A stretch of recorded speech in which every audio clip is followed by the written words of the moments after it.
उसके भंवर में डूब जाना है। अब उसकी रक्त धमनियों में रक्त नहीं, प्रेम रूपी मधु बह रहा है, जिसकी मिठास का वो आनंद उठाना चाहता है। काम रूपी आसक्ति ने उसके तन पर बेड़ियां डाल रखी हैं। अब उसे कुछ भी पाने की इच्छा नहीं है।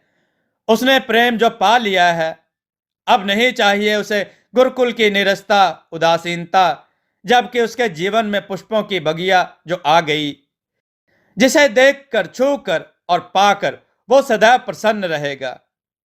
किंतु सत्यकाम को किधर खोजूं, आखिर कहां जा सकता है? वह मणिशंकर यही सोचता हुआ नदी के किनारे चला जा रहा था। तभी उसे नदी में सत्यकाम दिखा, जो किसी लड़की के संग नौका विहार कर रहा था। नाविक नौका खे रहा था और वह दोनों नौका में बैठे थे। इसका तात्पर्य था कि लड़की धनी थी। मणिशंकर एक झाड़ी के पीछे छुप गया एवं दोनों के वापस आने की प्रतीक्षा करने लगा। कुछ समय पश्चात वह दोनों नौका से उतरे और बाहर आए। उनके बाहर आने के पश्चात एक दासी ने देखा तो शीघ्र ही पालकी वाले को आदेश दिया कि पालकी तैयार करो, दोनों प्रस्थान करेंगे।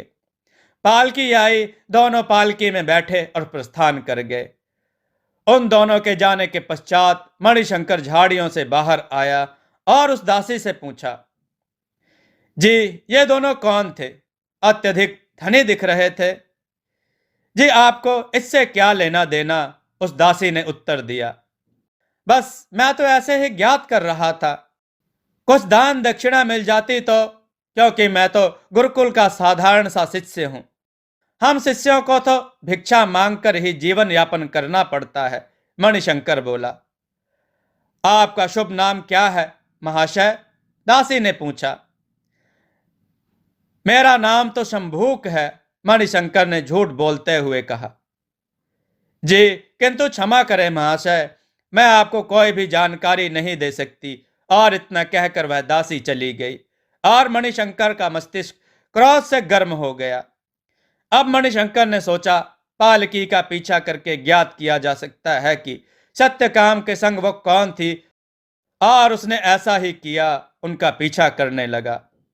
कुछ समय पश्चात पालकी महल के सामने रुकी और दोनों पालकी से उतरकर महल के भीतर चले गए। तब मणिशंकर ने द्वारपाल से पूछा कि यह किसका महल है? जी आपको ज्ञात नहीं? द्वारपाल ने मणिशंकर से पूछा। ज्ञात होता भाई तो तुमसे क्यों पूछता? मणिशंकर बोला। जी यह महल राजनृत्य की योग माया का है, और जो अभी पालकी से एक युवक के साथ उतरी है वो ही योग माया है, द्वारपाल ने उत्तर दिया। यह सुनकर तो जैसे मणिशंकर का प्रसन्नता का ठिकाना न रहा। जब मणिशंकर को यह ज्ञात हुआ कि सत्यकाम राजनृत्य की योग माया से प्रेम करता है, तो उसने सोचा, अब तो तनिक भी विलंब नहीं करना चाहिए। यह सूचना शीघ्र ही आचार्य शिरोमणि तक पहुंचनी चाहिए, और कितना अच्छा हो कि यह सूचना सर्वप्रथम मेरे द्वारा ही आचार्य को मिले। और मणिशंकर उसी क्षण बिना विलंब किए ही गुरुकुल की ओर चल पड़ा। रात्रि का समय हो चला था, कुछ अंधेरा भी गहराने लगा था, किंतु मणिशंकर को किसी का भय न था। उसे तो बस श्रेष्ठ शिष्य की उपाधि चाहिए, जिसके लिए वो कुछ भी कर सकता था। उसके पांव की गति इतनी तीव्र थी जैसे कि वायु बह रही हो। वो बस क्षण भर में ही आचार्य के समक्ष जाकर सारा वृतांत सुनाना चाहता था। वह कब से सोच रहा था कि उसके जीवन से सत्यकाम नामक कांटा निकल जाए, किंतु यह कार्य तो स्वयं सत्यकाम ने ही सरल कर दिया। कुछ समय उपरांत मणिशंकर गुरुकुल पहुंच गया। वहां उसने जाकर देखा कि अभी तक कोई भी शिष्य नहीं लौटा है सत्यकाम के विषय में सूचना लेकर, जिन्हें जिन्हें आचार्य ने सत्यकाम की खोज में भेजा था। उसने सोचा, यही अवसर है, मैं बढ़ा चढ़ाकर सत्यकाम के विषय में आचार्य से कह देता हूं।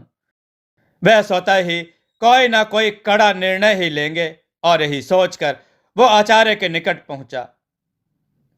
आचार्य, आचार्य, आपकी सारी प्रतिष्ठा मिट्टी में मिल गई।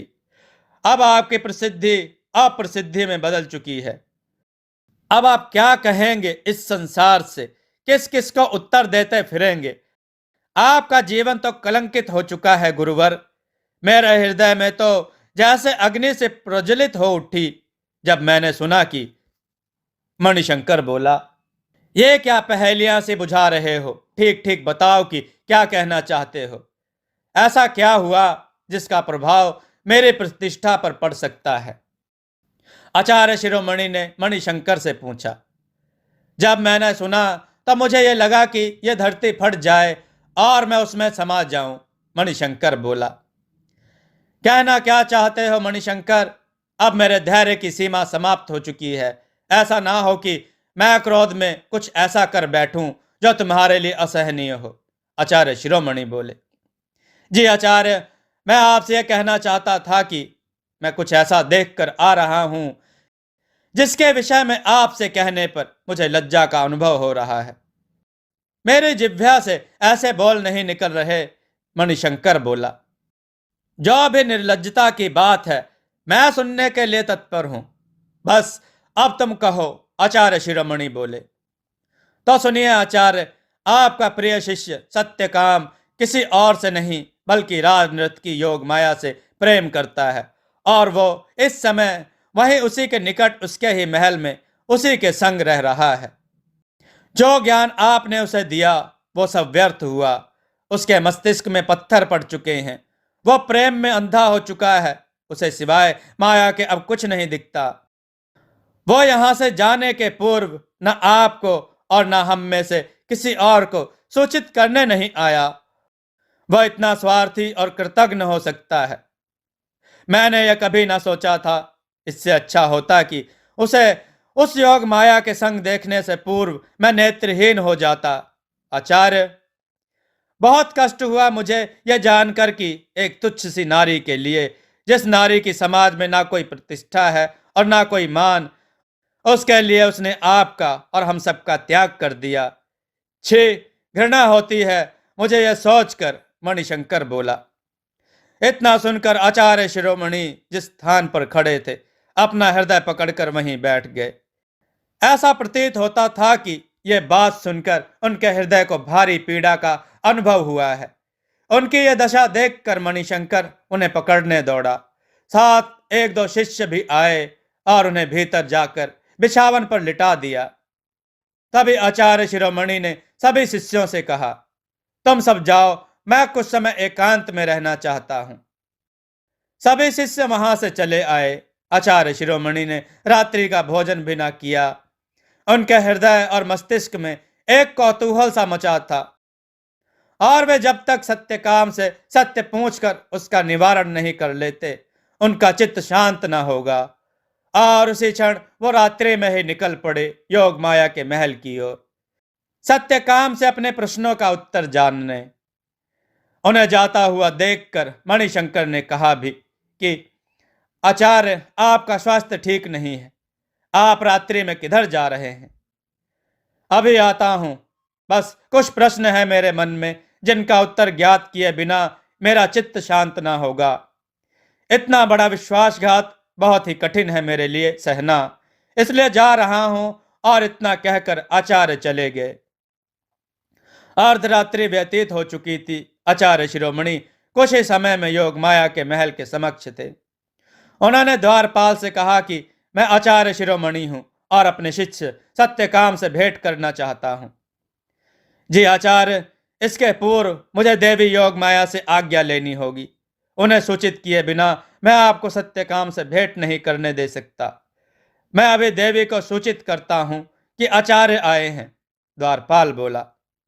योग माया को सूचना दी गई कि आचार्य आए हैं और अपने शिष्य से भेंट करना चाहते हैं। योग माया ने द्वारपाल से कहा कि उन्हें मेरे कक्ष में भेज दो। तनिक वो भी तो देखें अपने शिष्य की दशा, जिन्हें उस पर बहुत गर्व था। आज मैंने उनके उस गर्व को अपने कक्ष में शरण दे रखी है। और आचार्य शिरोमणि ने योग माया के कक्ष में प्रवेश किया।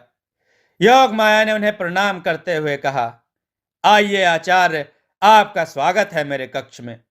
आचार्य ने देखा कि कक्ष में एक ही शैया है और उस पर सत्यकाम सो रहा है। यह देखकर उनके क्रोध की सीमा न रही और उन्होंने गरज कर सत्यकाम को पुकारा। सत्यकाम एकाएक आचार्य का स्वर सुनकर जाग उठा और शीघ्र ही उनके चरण स्पर्श करने की चेष्टा की, किंतु आचार्य पीछे हटकर बोले, ये क्या है सत्यकाम, तुम और ऐसे स्थान में, वो भी एक स्त्री के संग। विश्वास नहीं होता मुझे अपनी आंखों पर, तुम और ऐसा कार्य। ये कोई पाप तो नहीं आचार्य, ये तो प्रेम है जो सदैव से निर्मल और स्वच्छ कहलाता आया है। प्रेम तो प्रेम होता है आचार्य, ये पाप कैसे हो सकता है? सत्यकाम बोला, यदि तुम किसी साधारण स्त्री से प्रेम करते तो वह भी मैं समझ सकता था, किंतु एक नर्तकी सारा संसार छोड़कर तुम्हें यही मिली थी। आचार्य बोले, अब जो भी हो, मैंने जिसे भी चुना है प्रेम के लिए, उससे ही मैं जीवन भर प्रेम करता रहूंगा। मैं इसे छोड़कर कहीं नहीं जाऊंगा। मैं जीवन पर्यंत माया के ही संग रहूंगा। सत्यकाम बोला, तो तुम्हें कदाचित अब मर्यादा का भी ध्यान नहीं रह गया, इसलिए मेरे समक्ष ऐसे निर्लज्जतापूर्ण बातें कर रहे हो। आचार्य बोले, निर्लज्जता? निर्लज्जता कैसी आचार्य? यह तो प्रेम है और यही यथार्थ है। इसके अलावा सब निर्जीव है। प्रेम करके ही तो मैंने प्रेम का अर्थ जाना है, नहीं तो अभी तक मेरा जीवन उदासीन और अवसाद से भरा था। प्रेम करके ही तो मैंने जाना कि उमंग और तरंग क्या होती है, नहीं तो अब तक मैं नीरसता से भरा जीवन जी रहा था। सत्यकाम बोला, लगता है सत्यकाम तुम्हारे मस्तिष्क का संतुलन बिगड़ चुका है, तभी तुम ऐसा निरर्थक वार्तालाप कर रहे हो। आचार्य शिरोमणि बोले, नहीं आचार्य, ये मैं नहीं, मेरा प्रेम बोल रहा है। सत्यकाम बोला, तो इसका तात्पर्य मैं क्या समझूं कि तुमने अब मुझसे और गुरुकुल से अपना नाता तोड़ लिया है? आचार्य शिरोमणि बोले, मैं अब यहीं अपनी माया के निकट रहूंगा। सत्यकाम बोला, तो मेरे इतने वर्षों की सारी शिक्षा दीक्षा व्यर्थ हो गई। अब मैं संसार को क्या उत्तर दूंगा कि मेरा शिष्य अपने मार्ग से भटक गया, या मैं उस गुरुकुल का आचार्य बनने योग्य ही नहीं था। तुमने ऐसा कार्य करके मेरी योग्यता, मेरी क्षमता और मेरी विद्या पर एक प्रश्न चिन्ह लगा दिया है। यदि तुम्हारा सुख इसमें ही है तो सदैव खुश रहो। और इतना कहकर आचार्य योग माया के महल से चले गए। आचार्य के जाते ही सत्यकाम ने योग माया से पूछा, माया, मैंने आचार्य से कुछ अभद्रतापूर्ण व्यवहार तो नहीं किया? कहीं कुछ अशिष्टता तो नहीं की? कहीं कोई ऐसा शब्द तो नहीं कह दिया जो वो मुझसे इतना क्रोधित होकर चले गए? नहीं सत्यकाम, तुम्हारे गुरुकुल त्याग करने पर वो क्रोधित थे। जब उनका क्रोध शांत हो जाएगा तब हम दोनों उनसे क्षमा मांगने चलेंगे। तुम अभी विश्राम करो और बिना कारण अपने मस्तिष्क पर बोझ मत डालो। योग माया बोली, ठीक है माया, लगता है तुम सही कह रही हो। मैं तनिक विश्राम कर लेता हूं। और सत्यकाम माया के बिछावन पर पुनः लेट गया। परंतु योग माया की निद्रा अब उचट गई थी और वह महल के प्रांगण में आई। कुछ समय वहां वृक्ष के चबूतरे पर बैठी रही, परंतु आचार्य का क्रोध देखकर उसका चित्त भी अशांत सा था। इसलिए वो मधुमालती के कक्ष से मधुमालती को जगाकर ले आई और बोली कि तुझसे कुछ कहना है। क्या बात है देवी, कहिए, ऐसा क्या है जो भोर तक प्रतीक्षा नहीं हो सकती थी? मधुमालती ने पूछा। यही कि आचार्य शिरोमणि आए थे, वह बहुत क्रोधित थे सत्यकाम पर। माया बोली, क्या बोले? मधुमालती ने पूछा। यही कि सत्यकाम ने अच्छा नहीं किया गुरुकुल त्याग कर। अब संसार को वो क्या उत्तर देंगे? माया बोली। परंतु सत्यकाम उनके साथ नहीं गया ना। इसका तात्पर्य है कि वह आपसे निश्चल प्रेम करता है और आपका संग कभी नहीं छोड़ेगा। आपको चिंतित नहीं, प्रसन्न होना चाहिए कि सत्यकाम आपके लिए सारे संसार से लड़ सकता है, सारे संसार का त्याग कर सकता है। वह आपके रूप सौंदर्य से नहीं, आपसे प्रेम करता है। मधुमालती बोली, तेरा कहना तो उचित है, किंतु आचार्य अत्यधिक क्रोधित थे। माया बोली, अब आपका प्रतिशोध पूर्ण हो गया देवी। आप यही तो चाहती थी कि आचार्य शिरोमणि का नाम कलंकित हो जाए। आपने यही तो चाहा था कि उनका अत्यंत प्रिय शिष्य उनसे विलग हो जाए, दोनों के मध्य अंतर हो जाए। वही तो हो गया। आज आपकी जीत हुई और आचार्य शिरोमणि पराजित हुए। ऐसी ही तो हमारी योजना थी और हम सफल हुए, और सत्यकाम अब आपकी मुट्ठी में है। मधुमालती ने इतना कहा ही था कि मधुमालती द्वारा पीछे कहे वाक्य माया को खोजते हुए प्रांगण आ पहुंचे सत्यकाम ने सुन लिए, और अब उसे लगा कि माया ने इतना बड़ा षड्यंत्र रचा आचार्य को कलंकित करने के लिए, और उसी समय वो माया के महल से माया को बताए बिना बाहर चला गया। द्वारपाल ने आकर माया को यह सूचना दी कि अभी सत्यकाम बाहर की ओर क्रोधित होकर गए हैं। अब माया को विश्वास हो गया कि सत्यकाम ने मधुमालती और उसके मध्य हो रहे वार्तालाप को सुन लिया है, और वह मधुमालती से बोली, जाओ तुरंत आचार्य को रोको, वो अभी दूर ना पहुंचे होंगे, और उन्हें सारी सच्चाई भी कह देना।